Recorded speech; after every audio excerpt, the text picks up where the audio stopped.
Hi everyone.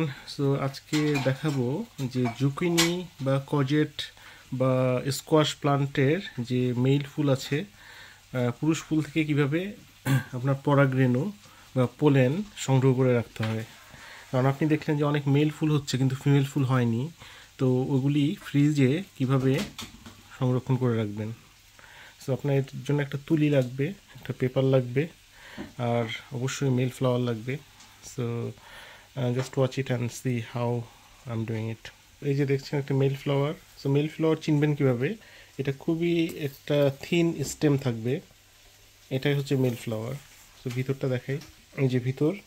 তো আপনারা দেখছেন যে এটার মধ্যে পোলেন কম আছে, কারণ আমি অলরেডি এখান থেকে কিছু পোলেন নিয়ে একটা ফ্লাওয়ার পলিনেট করেছি। তো যেগুলি আছে বাকিগুলি আমি এই পেপারের মধ্যে নিয়ে নিব। আমি তুলি দিয়ে আস্তে আস্তে এভাবে ব্রাশ করব, এভাবে এখান থেকে ব্রাশ করে করে কাগজের মধ্যে নিয়ে নিব এগুলি। এই যে দেখছেন এটা থেকে ব্রাশ করা শেষ, এবং এখানে দেখছেন এই যে কত পোলেন আসছে এটার মধ্যে ছোট ছোট। এখানে এই পোলেনগুলি দেখেন, এখন মনে হয় ক্লিয়ার দেখা যাচ্ছে। আর এই যে আর একটা ফ্লাওয়ার নিয়েছি, দেখেন এটার মধ্যে কত পোলেন আছে। এগুলি আমি জাস্ট আস্তে করে নিয়ে নিব। দেখেন পোলেনগুলি নিয়ে নিয়েছি।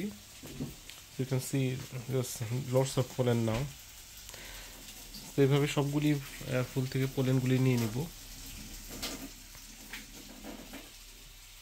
এই যে দেখেন এটার মধ্যে কত pollen.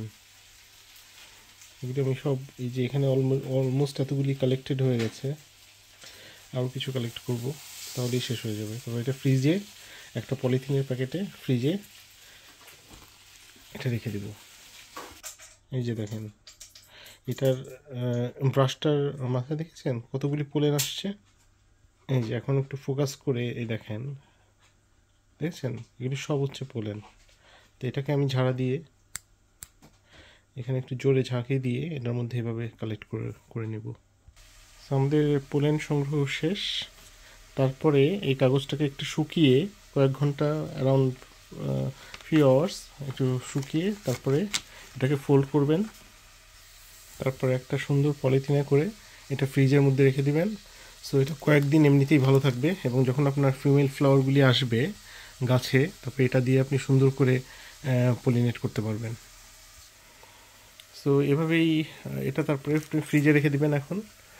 So this is how you do it. এবং অনেকগুলি ইউটিউবেও দেখবেন আরও কিছু ভিডিও আছে, এবং এরা বলছে যে দিস অ্যাকচুয়ালি ওয়ার্কস। এবং আমি একবার ট্রাই করিনি, আমি ডিরেক্টলি সবসময় পলিনেট করেছি।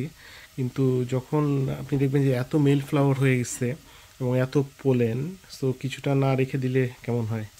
তো তাই এবার আমি ট্রাই করলাম। সো দেখি অনেকগুলি ফিমেল ফ্লাওয়ারও আসছে। তো আমি পলিনেট যখন করব তখন আবার আপনাদেরকে একটা ভিডিও দিয়ে দেখাবো।